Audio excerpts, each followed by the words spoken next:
Here I am in Jamaica. I'm at the resort. I planned on doing this down from the beach, but I wasn't necessarily feeling walking all the way down to the beach and trying to record this. A couple guys trying to sell me some beads or other items here, which is all cool and well. Everybody's got to make a living.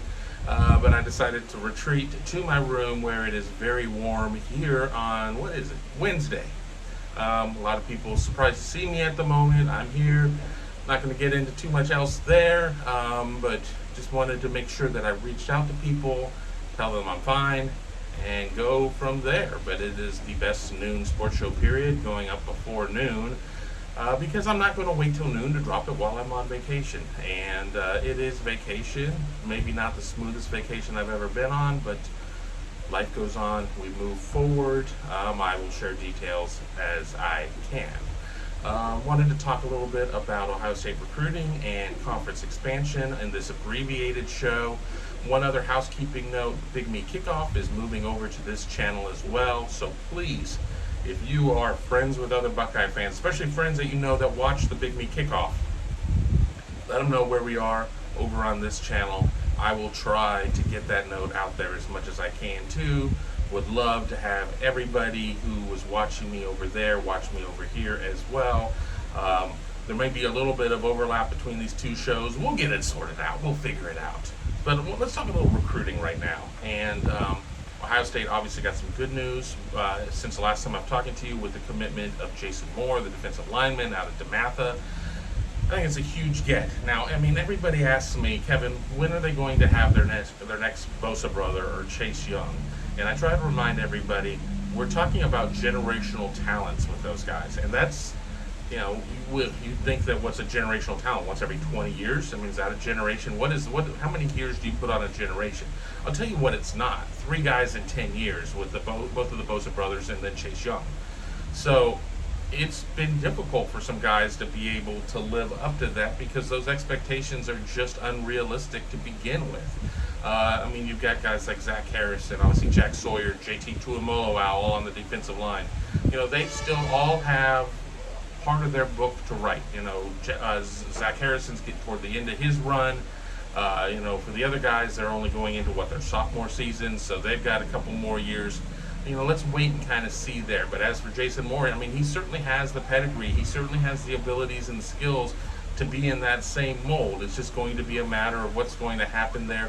What does this new defense look like under Jim Knowles? I mean, are the defensive linemen, are they going to be able to read and react a little bit more? I mean, what is that? I mean, because let's remember when we're talking about the Bosas and we're talking about Chase Young, they were not running that defense that was necessarily the one that was kind of put together between Kerry Combs and Matt Barnes. And I'm not saying that it was necessarily a bad defense. It just wasn't the right defense for Ohio State. And because of that, we didn't see a lot of the production points that we were used to seeing from the defensive line. I think that this Jim Knowles system is going to allow more things to happen, but we haven't seen any of it. So until we see it, it's just all speculation at this point. Ohio State got some unwelcome news on the recruiting front when it comes to Raul Popo-Aguirre, the linebacker out of the greater Atlanta area. He ends up committing to Miami. Ohio State certainly was in the mix with him. We had a chance to see him on Southern Swing.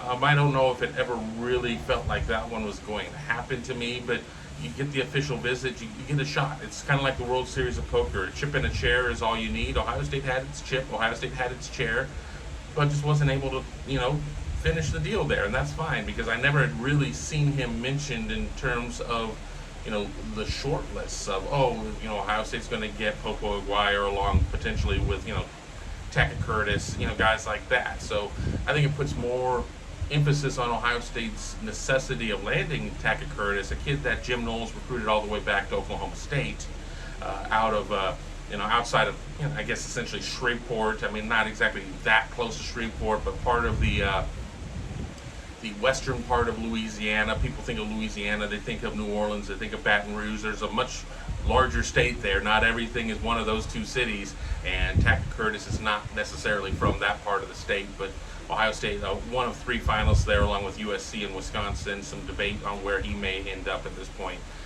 I don't think that the decision of Raul Aguirre suddenly makes Ohio State feel that much more urgency with Tackett Curtis, because that urgency was already there. And then, of course, some other news that's going to be coming out here is it seems like things may be trending in the wrong direction with Olaus Salonen, the offensive lineman out of Finland. I always thought that Alabama might be the big competition. It proves it's going to be Miami, and Miami's no joke with its NIL arm in terms of recruiting. And it's something that Ohio State's is going to have to be aware of. And we're talking about guys that are not from Florida. I mean, I think if you sit there and you look at Miami-Dade and Broward counties, Miami is always going to be a challenge there. But I think that Miami's going to become a national challenge. And, I think Ohio State has done a good job in terms of starting to figure out how to work the NIL machine a little bit better. And by that, I don't mean that it's instructed by Ohio State, as there are certainly regulations as to what you can and can't do in that instance. But I think that Ohio State understands the necessity of it, and that, we're in a completely different world at this point for how NIL works and so on, and you have to kind of go from there.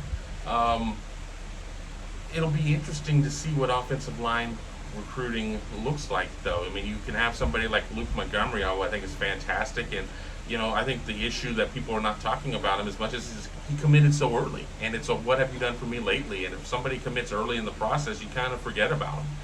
People are not, poor Dylan Raiola, he committed a year early. Are people going to remember him for 24?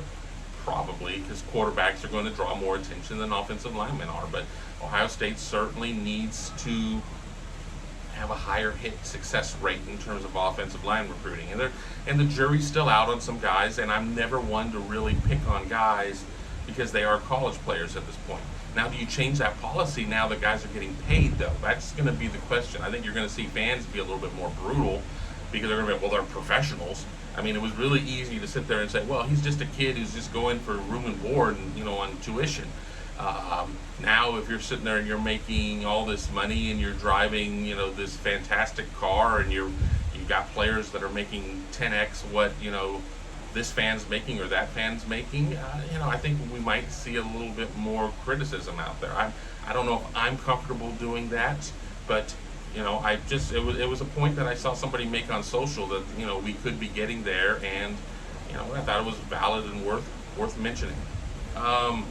Wanted to talk a little bit about expansion before we end this abbreviated version of the show. I'm trying to get to about the 10-minute mark. Again, I'm on vacation, so didn't want to go that long, but I felt it was important to show my face for a lot of reasons, so that's what I'm doing.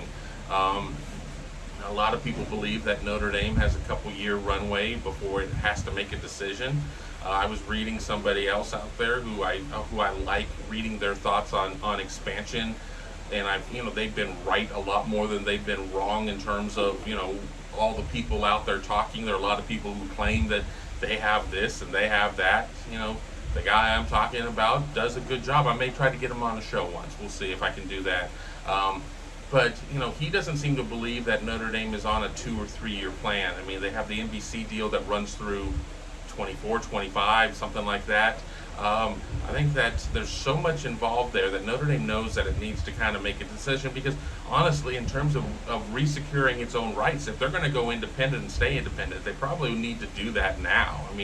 They probably need to sit there and say we're doubling down our commitment to staying independent and not joining the Big Ten or the SEC or whatever. That doesn't mean that I'm expecting a Notre Dame decision in the next day or week or 2 weeks, but I think that it's something that could be much shorter term than what people are talking about.